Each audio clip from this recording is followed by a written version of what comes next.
আজকে অনেকদিন পর বাজারে গিয়েছিলাম।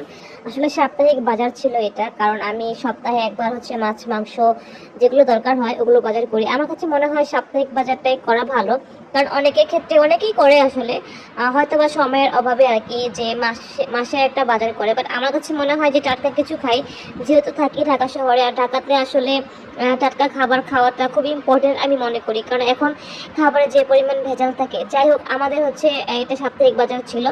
আর ডিম আমাদের প্রচুর খাওয়া হয়, এই জন্য ডিমটাই প্রথমে কিনতে যাচ্ছিলাম। পরে দেখলাম যে দোকানে আসলে দাম বেশি। এরপরে ভাবলাম যে আচ্ছা, আগে মাছের বাজারে যাই, মাছের যে সাইডটা আছে সেখানে যে দেখি আসলে কি মাছ পাওয়া যায়। আসলে আমি কিন্তু পাঙ্গাস মাছ খেতে খুব পছন্দ করি, সো আমি সেটাই খুঁজতেছিলাম যে ভালো পাঙ্গাস মাছ কোথায় পাওয়া যায়। কারণ আমরা জানি যে নদীর পাঙ্গাস যেটা, এটা খাওয়া খুব ভালো, কোনো গন্ধ লাগে না। বাট যেটা চাষ হয়, পুকুরে চাষ হয়, সেটা আসলে খেতে কিরকম গন্ধ লাগে। মাছ যতই ধুই বা ভাজি করি, তারপর সেই গন্ধটা কিন্তু যায় না। তো এটা খুঁজতেছিলাম। তো এই দোকানে দেখলাম যে রুই মাছটা খুব ভালো লাগলো, এবং আমি ভাবলাম যে এখান থেকে রুই মাছটা নিয়ে নেই, কারণ রুই মাছটা একদম তাজা ছিল।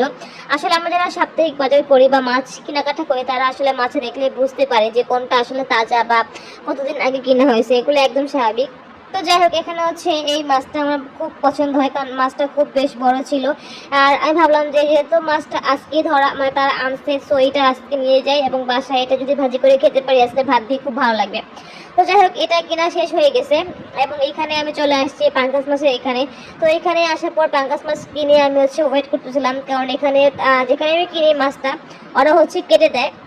আর এত বড় মাছ আসলে বাসায় কাটার মতো কেউ নাই, আর আমি তো মাছ কাটতে পারি না। সো ওয়েট করছিলাম, সিরিয়াল দাঁড়িয়েছিলাম আর কি। এটা যার মাছ ছিল তারটা ভিডিও করতেছি। তো এখানে দেখলাম যে আসলে ওনারা খুব সুন্দর করে মাছ কাটে। এই এত সুন্দর করে মাছ আসলে মহিলারাও মনে হয় কাটতে পারে না, আর উইদাউট কোনো ছাই বা কোনো কিছু ছাড়াই কিন্তু খুব সুন্দর করে মাছ কাটতেছে। আর আমরা জানি পাঙ্গাস মাছ কিন্তু খুবই পিছলা হয়। তো এইটা আমাদের মাছ। তো আমি ওয়েট করতেছিলাম যে কখন আমাদের মাছটা কাটবে। আর এই দোকানের মাছগুলো এত তাজা, আমি সবসময় এখান থেকে এসে পাঙ্গাস মাছ কিনি। আসলে পাঙ্গাস মাছ খেতে আমার খুবই মজা লাগে, কারণ কাটা নেই। আমার মনে আছে, আমি যখন ছোট ছিলাম তখন একবার মাছ খেতে যাওয়ার সময়, মানে আমি যখন মাছ খাইছিলাম তখন গলায় কাটা বিঁধে যায়, এবং এরপর থেকে আমি আসলে কাঁটাযুক্ত মাছ এত ভয় পাই এবং খুবই অ্যাভয়েড করি এই মাছগুলো যাতে না খাই, এই জন্য। তো আমার পছন্দের তালিকায় পাঙ্গাস, তেলাপিয়া, চিংড়ি মাছ, মানে এই টাইপের মাছগুলো আসলে আমার প্রিয়, যেহেতু কাটা নাই এবং খুব সহজেই খাইতে পারি। তো এই তো আমাদের মাছটা উনি কাটতেছে, আর আমি একটা ভিডিও করতেছি। আমার কাছে আসলে ভিডিও করতে ভালো লাগে, অনেকদিন ধরে ভিডিও করতেছি না, আর ভাবলাম যে একটা ভিডিও আপলোড করেই ফেলি আপনাদের জন্য, কারণ অনেক অনেক আলসামি ধরে গেছে শরীরে, ঠিক মতো ভিডিও করতে পারতেছি না, আপনাদেরকে ভিডিও দেখাতে পারছি না। তো যাই হোক, আজকে ভিডিওটা করেই ফেললাম। আজকে বাজারে অনেক ভিড় ছিল, জানি না কেন এত ভিড় ছিল, তবে শুক্রবার যেহেতু, হয়তো বা শুক্রবারে সবাই বেশিরভাগ মানুষ বাজার করে, এই জন্য হয়তো।